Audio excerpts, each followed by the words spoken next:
Hi everyone, welcome back to my YouTube channel. I hope कि आप सब लोग बहुत अच्छे होंगे। लास्ट पार्ट में हमने देखा था कि विंग के मूड स्विंग्स बहुत ज़्यादा बढ़ गए थे। सबसे ज़्यादा परेशान लेनी और लेंचरन हो रहे थे। लेनी अपने बाबा के पास जाकर कहती है, बाबा प्लीज़ कुछ कीजिए ना। इस पर लेंचरन कहता है, तुम किस बारे में बात कर रही हो। इस पर लेनी कहती है, आपको सब मालूम है मैं किस बारे में बात कर रही हूँ। मैं विंग के बारे में बात कर रही हूँ। बाबा मैं उसे नहीं संभाल सकती हूँ, मैं सच कह रही हूँ। प्लीज अब कुछ कीजिए ना, कुछ भी। मुझे लगता है विंग का सबसे अच्छे से ख्याल सिर्फ गगा रख सकते हैं। सुबह सुबह जब वांग जी तैयार होकर जियांग जेंग के साथ अपने ऑफिस के लिए जा रहा था तो लेंचरन ने उसे रोक लिया। वो वांग जी से कहता है कि उसे काम पर जाने की कोई भी जरूरत नहीं है, जियांग जेंग सब कुछ संभाल लेगा। उसे अब विंग का ध्यान रखना चाहिए। इस पर वांग जी कहता है कि घर पर लैनी और वो दोनों लोग हैं तो विंग का ध्यान रखने के लिए, और साथ ही इतने सारे सर्वेंट्स भी हैं, वो लोग मिलकर विंग का ध्यान रख लेंगे। अब उस बेचारे को क्या मालूम है कि उसके अंकल और बहन विंग के टॉर्चर को नहीं सहन कर सकते हैं। जियांग जेंग और शिचेन तो अपने अंकल की बातों को समझ गए थे, लेकिन वांग जी अभी भी अनजान था। लेंचरन कहता है, वांग जी मैंने कहा ना तुम काम पर नहीं जाओगे। विंग की प्रेगनेंसी को 7 मंथ हो चुके हैं, अब तुम्हें उसके साथ रहना चाहिए। इस टाइम पर वो बहुत ही ज्यादा वनरेबल फील कर रहा है और उसे तुम्हारी जरूरत है। जिस तरीके से तुम उसका ध्यान रखोगे उस तरीके से बाकी लोग नहीं रख सकते हैं। वांग जी कुछ कहने वाला था लेकिन उसके अंकल ने उसे रोक लिया। वो कहते हैं, मैंने कहा ना तुम नहीं जाओगे तो बस। वांग जी ने विंग की तरफ देखा जिसने पाउट कर रखा था और वो रोने ही वाला था। वांग जी से देखकर कहता है, अब तुम्हें क्या हुआ। इस पर विंग सिसकियां लेकर कहता है, अंकल चिरेन मुझे इसके साथ नहीं रहना है। आप देख रहे हैं ना ये मेरे साथ रहने के लिए बिल्कुल भी तैयार नहीं है। इसे मेरे साथ रहना बिल्कुल भी अच्छा नहीं लगता, इसलिए वो मना कर रहा है। आप उसके साथ जबरदस्ती मत कीजिए। इस पर वांग जी हैरान होकर विंग को देखने लगा। वो कहता है, विंग ऐसा कुछ भी नहीं है, मैं तो बस। लेकिन अब विंग नाराज हो गया था, वो उसकी बात नहीं सुन रहा था, इसलिए वो वहां से अपने कमरे की तरफ चला गया। लिंचरन उसे देखकर कहता है, देखा ये क्या किया तुमने, उसे रुला दिया ना। मैंने तुमसे कहा था आजकल वो बहुत जल्दी इमोशनल हो जाता है, तो फिर तुम सोच समझ कर नहीं बोल सकते थे। इस पर वांग जी कहता है, अंकल मुझे क्या मालूम था। अब तो लेंचरन को मौका मिल गया था। वो कहता है, अब जाओ और उसे मनाओ। इस पर लेनी कहती है, हाँ हाँ गग्गा जाइए, अब आपने उसे रुलाया है तो आप ही उसे मनाइए। वांग जी के पास उन सब की बात मानने के अलावा अब कोई भी रास्ता नहीं है, इसलिए उसके हाथ में जो बैग था उसने वो जियांग जेंग को पकड़ा दिया। वो कहता है, इसमें कुछ इंपॉर्टेंट डॉक्यूमेंट है, तुम ये देख लोगे ना। इस पर जियांग जेंग ने नोट किया। फिर वांग जी विंग को मनाने उसके कमरे में चला गया। लेंचरन जियांग जेंग को देखकर कहता है, जियांग जेंग वहाँ पर तुम्हारी मदद करने के लिए बाकी एम्प्लॉय होंगे और फिर सॉन्गलैंड भी वहीं है। अगर तुम्हें कुछ भी चाहिए होगा या कोई भी मदद चाहिए होगी तो मुझे कॉल करना, वांग जी को मत करना। इस पर जियांग जेंग ने नोट किया। उसके चेहरे पर एक स्माइल थी। अंकल इसलिए वांग जी को कॉल करने से मना कर रहे हैं क्योंकि फिर वो विंग को छोड़कर काम करने भाग जाएगा और विंग को फिर उन लोगों को संभालना पड़ेगा। वो उन लोगों को देखकर कहता है, अंकल क्या विंग ने सच में आप लोगों को इतना परेशान कर दिया है जो अब आप लोग उसे झेल नहीं पा रहे हैं। इस पर लेंचरन ऑकवर्डली कहता है, ऐसा कुछ भी नहीं है, विंग बहुत अच्छा बच्चा है, वो बस अब मैं उसका ज़्यादा ध्यान नहीं रख सकता हूँ। मैं सोच रहा हूँ कि इस समय वांग जी को उसके साथ रहना चाहिए। इस पर शिजन हंसने लगा। वो कहता है, अंकल आपको झूठ बोलने की कोई भी ज़रूरत नहीं है, हमें सब मालूम है। आप वांग जी को विंग के पास इसलिए नहीं रख रहे हैं ताकि वो उसके साथ टाइम स्पेंड कर सके, बल्कि इसलिए रख रहे हैं ताकि विंग आप लोगों को परेशान ना करे, क्योंकि अब आप उसके नखरे उठा नहीं सकते हैं। इस पर चिरन बिल्कुल चुप हो गया और लेनी हंसने लगी। वो कहती है, आपने बिल्कुल ठीक कहा गगा, यही बात है। फिर वो अपने बाबा की तरफ मुड़कर कहती है, and thank you so much Baba, finally इतने दिनों के बाद आज मैं बाहर जाऊंगी। सब लोगों ने एक दूसरे को देखकर स्माइल किया और फिर सब अपने अपने कामों में लग गए। यहाँ कमरे में वांग जी नाराज विंग को मनाने की कोशिश कर रहा था और विंग बस सल किए जा रहा था।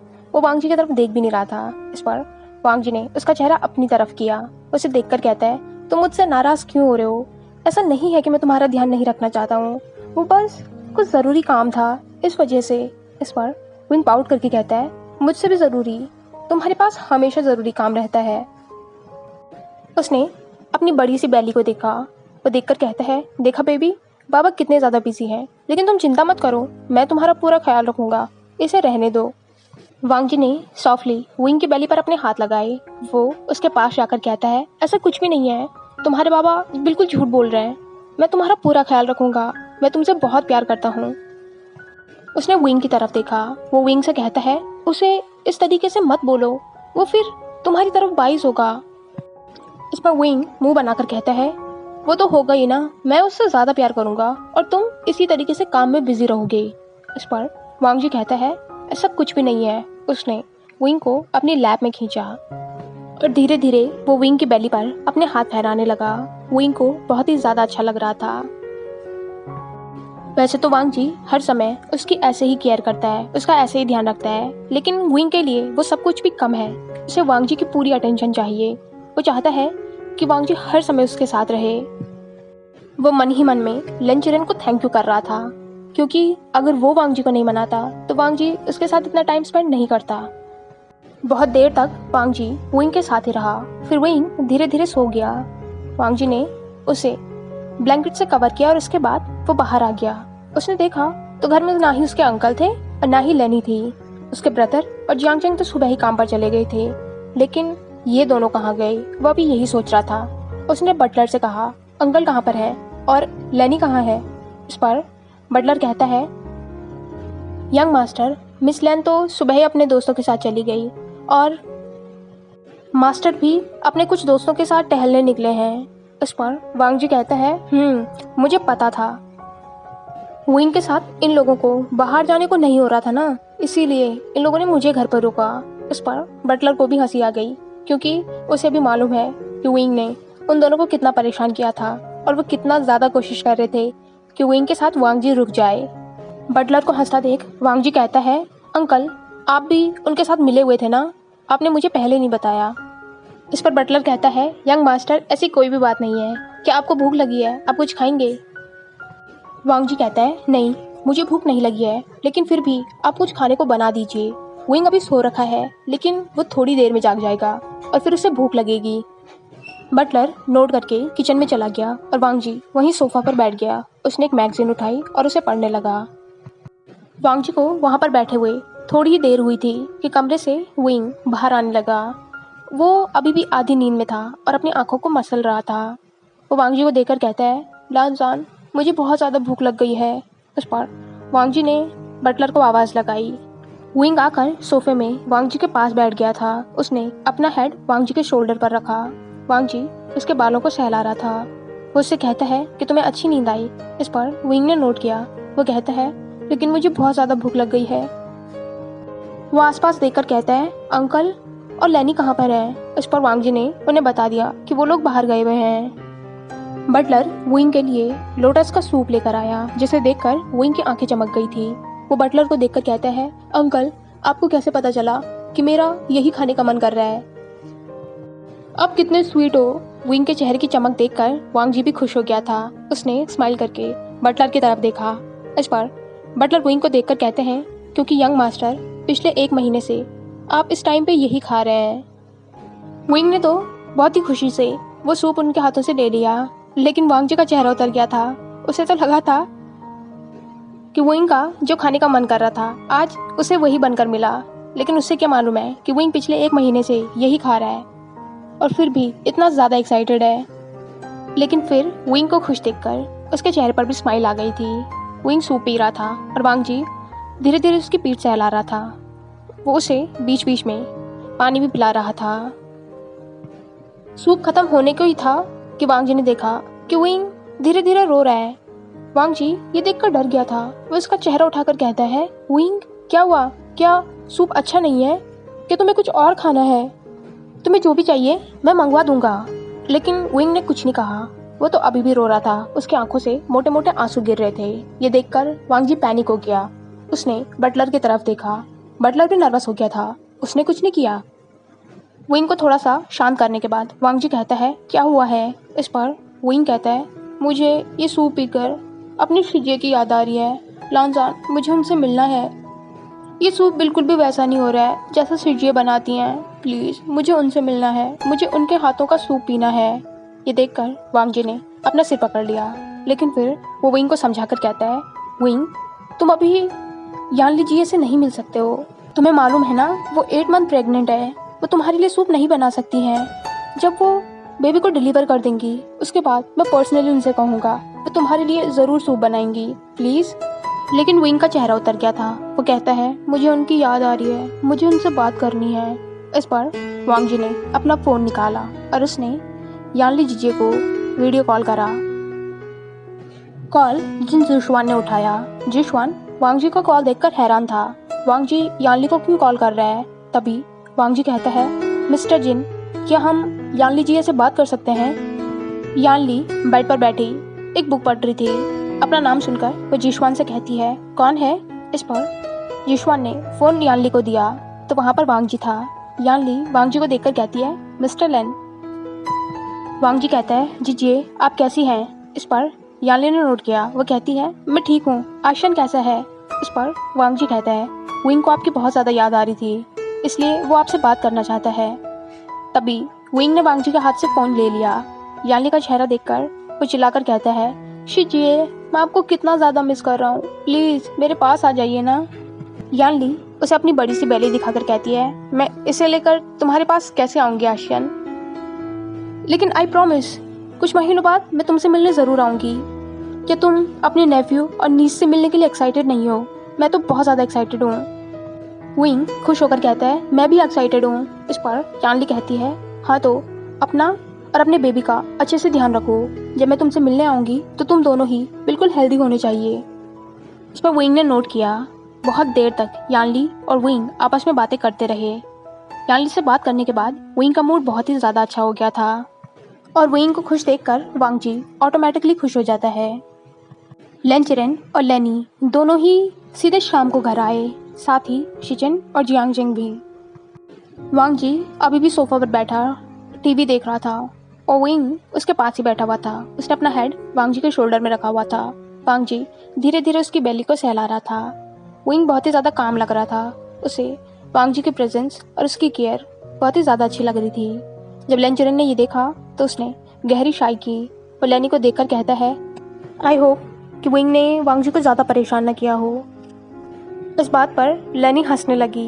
लेनी की हंसी सुनकर वांग जी पीछे मुड़ा। वो उन दोनों को देखकर कहता है, आप दोनों वापस आ गए।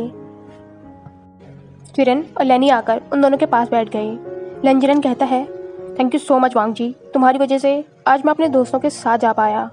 वो विंग को देखकर कहता है, विंग तुम अच्छा फील कर रहे हो ना? इस पर विंग ने नोट किया। फिर उन लोगों ने मिलकर डिनर किया और फिर सब लोग सो गए। अगले दिन से वांग जी का सेम रूटीन था।